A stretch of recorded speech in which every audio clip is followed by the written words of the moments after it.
মানে সিরিয়াস হয়ে গেছি। এবার একটু তোমাদের কাছে গম্ভীর একটা প্রশ্ন করে, অত গম্ভীর প্রশ্ন করে বলছি, এবার আমরা খুব সিরিয়াস হয়ে গেছি। হ্যাঁ, একটু সিরিয়াস হয়ে গেছি। বিক্রমদা তো রয়েছে, এবার বেতাল হিসেবে সৈনিধি হয়ে গেছে।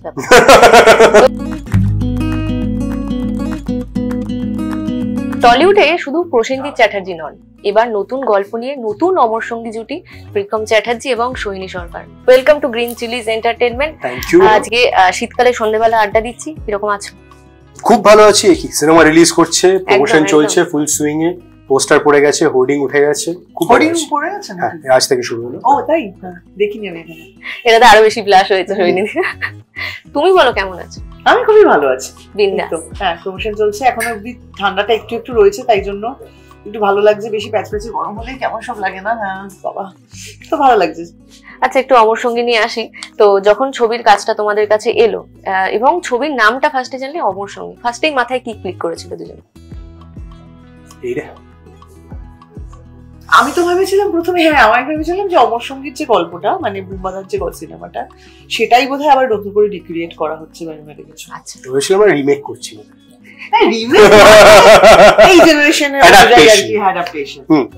না, আমার কাছে এমন গল্পটা আমি আগে জানতে পেরেছি, তখনও নাম ফাইনাল হয়নি, সুতরাং আমার তো অন্যরকম পুরো মানে ইমোশনটাই আলাদা। আর গল্পটা আমার খুব পছন্দের ছিল, তাই জন্য কি নাম হবে সেটা আমার কাছে অতটা ইম্পর্টেন্ট ছিল তা না।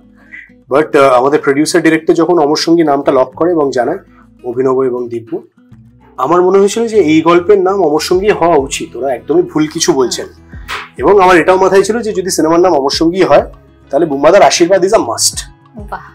তো যখন আমরা প্রথম প্রেম করি সবার, তখন একটা প্রেমও থাকে, আবার একটা ভয়ও কাজ করে। সেরকমই ট্রেলারে আমরা দেখলাম যে প্রেম আছে, আবার অন্যরকম ভয়ও রয়েছে। একটু যদি ছোট্ট করে বিষয়বস্তুটা বলো। আমি বলছি প্রথম না, দ্বিতীয় তৃতীয় সবেতেই ভয় থাকে। সবেতেই একটা ভয় থাকে। প্রেম থাকলে ভয় থাকবে, কি বলিস? একটা ভয় তো কাজ করবে, হারানোর ভয়, মানুষটাকে হারানোর ভয়, হঠাৎ করে ঝগড়া করার ভয়, বকা খাওয়ার ভয়। আমার তো এই সব ভয় থাকে কাজ করে প্রেমের সঙ্গে। তোর করে মিথ্যা কথা বলে ধরা পড়ে যাওয়ার ভয়। সবাই মিথ্যে বলে, কম বেশি। হ্যাঁ, একটু তো বলতে হয়। হার্মলেস মিথ্যা তো বলবো, ইয়ে কি? এবার ফোন করে বকা দিলে, হ্যাঁ তোমার মনে না, অবশ্যই মনে আছে, ড্রপ তো এটা। ওইটুকুনি অবধি থাকলেই ভালো বল। হ্যাঁ, বেশি বাড়াবাড়ি হয়ে গেলে তো আবার সেটাও হার্মফুল হয়ে যাবে। হ্যাঁ, মানে সেটা ধরুন টক্সিক ফোনে প্রেম হয়ে যাবে, সেই জিনিসটার প্রয়োজন নেই। মানে এমন মিথ্যে কথা যেগুলো হার্মফুল নয়, সেই পর্যন্ত ঠিক আছে। তো এবার অমর সঙ্গীতে ওই প্রেম আর ভয়টা নিয়ে যদি একটু শেয়ার করা যায়। আমি জানি বেশি ডিসক্লোজ করা যাবে না, আর তো কয়েকটা দিন অপেক্ষা করব, কিন্তু যতটুকু বলা যায়, কতটা প্রেম কতটা ভয় বুঝেছিস এবং তুই সেই অনুযায়ী আমাদের, আমি খুব খুশি হয়েছি বিষয়টা। But at the same time প্রেমের ছবি, অনেকটা মজার ছবি, কারণ প্রচন্ড হিউমার আছে সিনেমাটায়, সিচুয়েশনাল হিউমার আছে, প্রচুর সিচুয়েশনাল কমেডি আছে, এবং একটা ভূতের অ্যাঙ্গেল তো অবশ্যই আছে। তো এই সবটা মিলিয়ে একটা অদ্ভুত কালমিনেশন। মানে এই ছবির ভূত মানে দুজনের ভবিষ্যৎকারও সুদৃঢ় করে। আচ্ছা, আরেক এখানে দেখা যাচ্ছে বিক্রম বেতাল টাইপের। বিক্রমদা তো রয়েছে, এবার বেতাল হিসেবে সৈনিধি হয়ে গেছে। তো মানে সেইটা নিয়ে একটু বলো। পোস্টার দেখে তোর মনে হলো? হ্যাঁ, অবশ্যই। তো আমার তো মনে হয় পোস্টারের রেফারেন্সটাই বোধহয় তাই ছিল ওদের কাছে, বিক্রম বেতাল।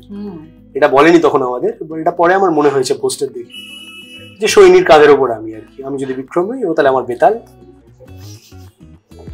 তো এরকম অফ স্ক্রিন কতটা খুনসুটি চলে বা লেকফুল তো আমি দেখতে পাচ্ছি কে কি করছে না করছে, একটু যদি বলো দর্শকদের। দেখেছি আমি কতটা নিরীহ, ও কতটা লেকফুল করে আমার। ভাইয়া এটাই দেখলি তো? এটার হয়তো একটু উল্টোটাই। যা বাবা, আমাদের বিশ্বাস করছিলাম ব্যাপারটা সেরকম নয়। আমাদের, হ্যাঁ আমাদের দুজনেরই কাজটা করতে খুব ভালো লেগেছে। সেটা আমার মনে হয় যে সেটা রিফ্লেক্ট করবে ছবির স্ক্রিনে, দেখা যাবে আর কি। দর্শক হতাশ হয়ে ফিরবেন না, ভালো লাগবে দুজনকে দেখে। মানে খানিক বলা যায় টম এন্ড জেরির মতো রিলেশন তোমাদের অফ স্ক্রিন যদি বলে। না না, ওরকম না, মানে আমাদের মধ্যে কে টম কে জেরি, মানে ওটা গুলিয়ে যায় মাঝে মধ্যে, যে কোনো সময় আমি হয়তো বেশি লেকফুল করি, কোনো সময় ও তো বাবা প্রচন্ড করে। এখন একটু শান্ত হয়ে আছে। হ্যাঁ, প্রায় তো প্রায় হয়ে এসছে। আচ্ছা, যেহেতু এটা একটা সম্পর্কের গল্প, তো এই সময় সমাজে দাঁড়িয়ে সম্পর্ক যত না তৈরি হচ্ছে তার থেকেও কিন্তু বেশি ভাঙছে। এরকম পরিস্থিতির মধ্যে দিয়ে কিন্তু আমরা সবাই যাচ্ছি, যে সম্পর্ক যত না হচ্ছে তার বেশি ভাঙছে। এরকম এখানে তো কিছুটা মাইন্ডেরও এফেক্ট পড়ে মানুষের মধ্যে, বিশ্বাস ভেঙে যায় মানুষের উপর মানুষের। এইরকম জায়গাগুলোকে তোমরা কিভাবে দেখো বা ওভারকাম করো কি করে? আবার তো নতুন করে কাউকে বিশ্বাস করতে হয় সম্পর্কের জায়গা। খুব গভীর প্রশ্ন করে ফেলেছিস না এটা সিনেমার প্রমোশনে। এর উত্তর যদি এখন দিতে, যেহেতু এটা একটু সম্পর্ক প্রেমের গল্প, তো এগুলো একটু গভীরতা তো থাকবে। গভীর উত্তর দেব। হ্যাঁ, এটা সোহিনীদি ফার্স্টে।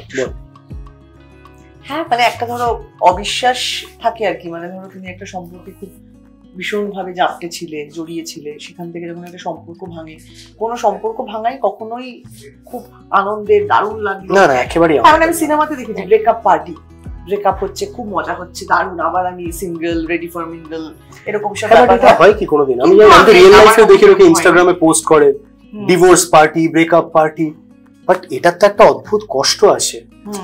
একটা ধর এই যে এতগুলো তার একসঙ্গে ছিল সেগুলো ছিঁড়ে যাওয়ার একটা কষ্ট থাকবে না? সে যে কারণেই হোক না কেন, যতটাই প্রয়োজনীয়তার কারণে হোক না কেন, যে এই সম্পর্কটা টেকে আছে ওটার তো একটা কষ্ট থাকবেই, থাকতে বাধ্য। সেলিব্রেট করার মানসিকতা থাকে না। কষ্টটা আবার অনেক বেশি, যত না কষ্ট পেলো তার থেকে বেশি আবার কষ্টটা মানুষজনের কাছে সেল করতে আবার বেশি লোকে ভালোবাসে।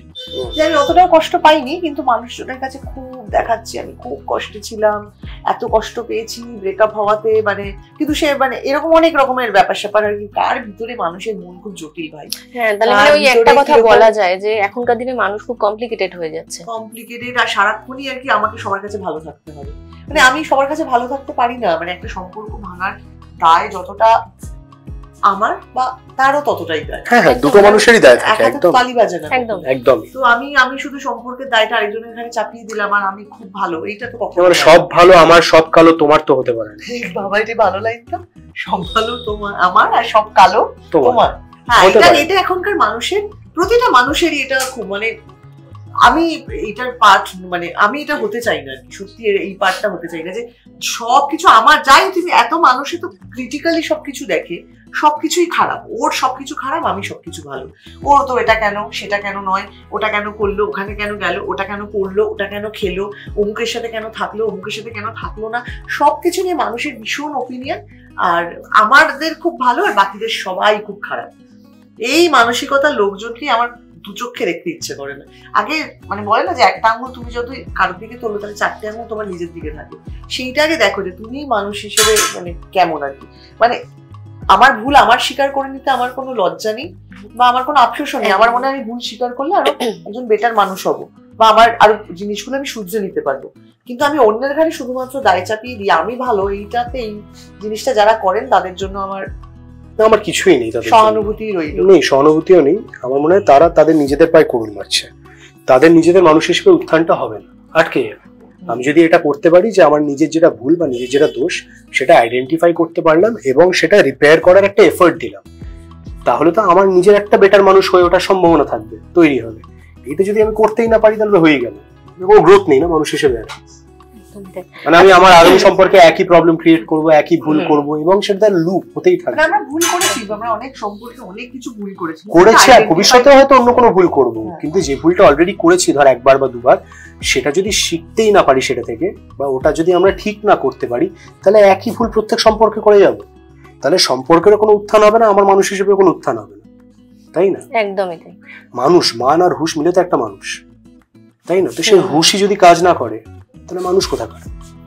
একদম আমরা খুব মানে সিরিয়াস হয়ে গেছি।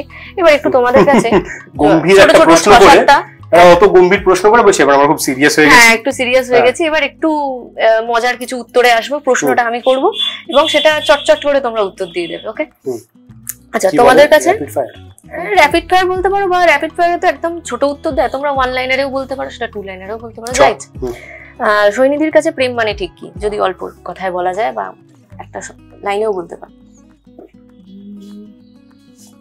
প্রেম আমার কাছে জীবনের একটা বড় অংশ, আমার অনুভূতি, আমার আমি মানুষ হিসেবে কেমন সেটাও আমার প্রেমের মধ্যে দিয়ে প্রকাশ পায়, আমার অনেকটা ব্যক্তিত্বের পরিচয় দেয় আমার প্রেম। ওকে, আর বিক্রমদার কাছে? আমার কাছে প্রেম মানে কম্প্যানিয়নশিপ, এমন একটা মানুষ যে আমার ভালো মন্দ সবটা মিলিয়ে মিশিয়ে আমার সঙ্গে থাকবে, আমার পাশে থাকবে। ভুল হলে শুধরে দেবে, কিছু ভালো হলে সেলিব্রেট করবে, কিন্তু সবটার মধ্যে থাকবে। তো সৈনিধির কাছে অতীতকে কি সুযোগ দেওয়া উচিত একবার, না নাকি পুরোপুরি সরিয়ে দেওয়া উচিত? অতীতকে আমি সুযোগ দেওয়ার কি, আমি তো কেউ নই, সবটাই আমার মনে হয় যে আমার সাথে কি হবে বা না হবে সেটা সবটাই আগে থেকে রয়েছে, ডিসাইড করা রয়েছে। আমি তো শুধুমাত্র খেলার পুতুল, আমি ভাবছি আমি এটা করবো, আমি ভাবছি এটা করে ফেলবো, আমার এই প্ল্যান আছে, আমার ওই প্ল্যান আছে, প্ল্যান সব করাই আছে, আমি শুধু চালিত হচ্ছি। তো ফলে আমি যদি আমার মানে সেই সুযোগ দেওয়ার মতো অবস্থায় আসে, সেই মুহূর্তে আমি কোনো কিছু আর কি মানে জোর দিই না, এটা হবেই না, এটা করবোই না, আমি ভাবছি এখন করবো না, কিন্তু সিচুয়েশন মানুষকে কোথায় নিয়ে যায় তো আমরা জানি না। যেটা হওয়ার সেটা তো হবে। বিক্রমদের কাছে তাই ডিপেন্ড করে যে সে অতীতটা ধর আমার জীবনে এই মুহূর্তেও কতটা ইম্পর্টেন্ট সে মানুষটা, এবং তার সঙ্গে আমার ধর শেষ স্মৃতিগুলো কিরকম। একটু আগে আমরা কথা বলছিলাম যে ব্যাপারটা তিক্ত হয়ে গেছে নাকি ব্যাপারটা ধর দুজনে নিজের রিয়েলাইজেশনে হয়তো কোনো কারণে শেষ করতে হয়েছে, অনেক কিছুর উপর ডিপেন্ড করে। তো আমি এটাই বিশ্বাসী নয় যে কেউ আমার জীবনে হয়তো অতীত হয়ে গেছে মানে তার সঙ্গে আমার আর ভবিষ্যতে কোনোদিন কিচ্ছু ভালো হতে পারে না।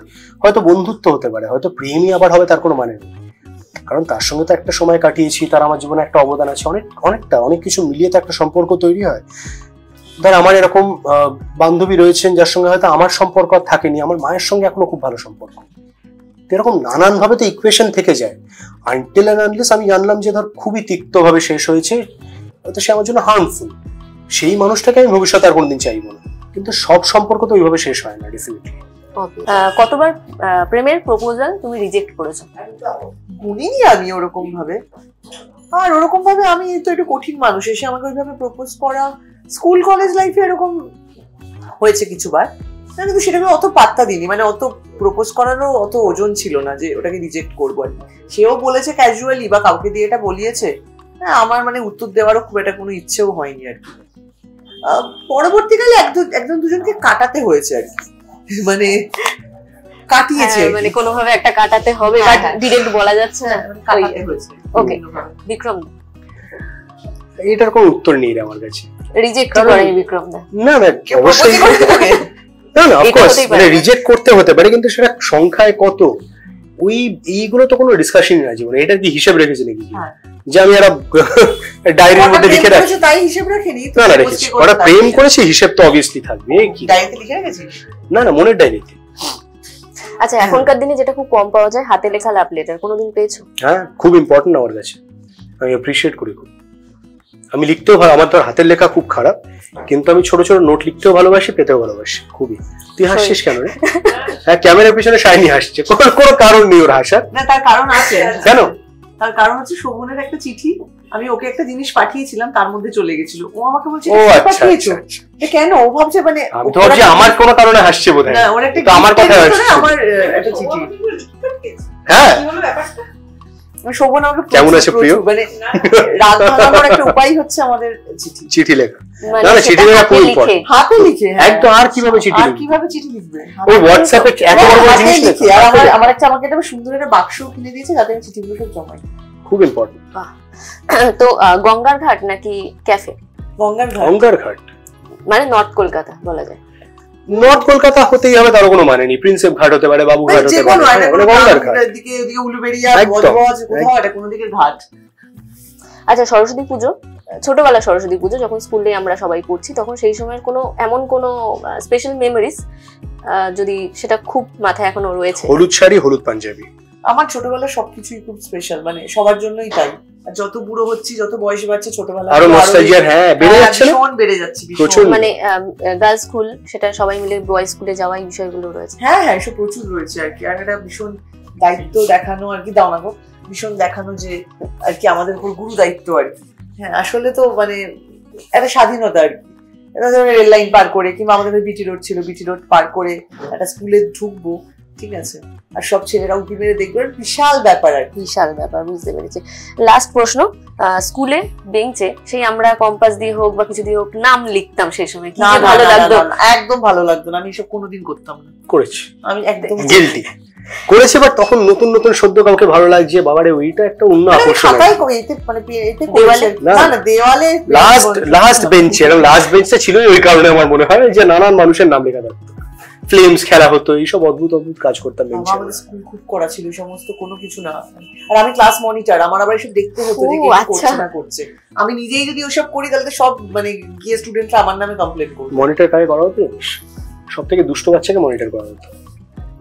হ্যাঁ, অবভিয়াসলি কি যে ওকে মনিটর করে দাও, তাহলে আর কি দুষ্টুমি করবে, এরকম ব্যাপার। Next question. এই তো শেষ প্রশ্ন আমার হয়ে গেছে, এবার শেষ করব যেটা দিয়ে, সামনেই অমর সঙ্গী আসছে, সেটা নিয়ে একটু শুনবো। এবং আজকে আমাদের সাথে রাজদরবারে কিরকম লাগলো? খুব ভালো, খুব ভালো খাবার দাবার, খুব ভালো খাবার অ্যাকচুয়ালি। আর আমার একদমই পাড়ার মধ্যে, তো আমি মানে ভাবিনি আর কি যে এখানে একটা এত ভালো রেস্টুরেন্ট এবং খাবার দাবার এত ভালো। আর খুবই খিদে পেয়েছিল আমাদের দুজনে, সকাল লাঞ্চ করা হয়নি, ইন্টারভিউ দিচ্ছিলাম, কারেক্ট। তো খুব সুন্দর খাবার দাবার, চাটাও খুব ভালো। আর ওরা খুবই হসপিটালি, যে বারবার করে আমার এত কাশি হয়েছে গরম জল করে এনে দিচ্ছে দাদারা।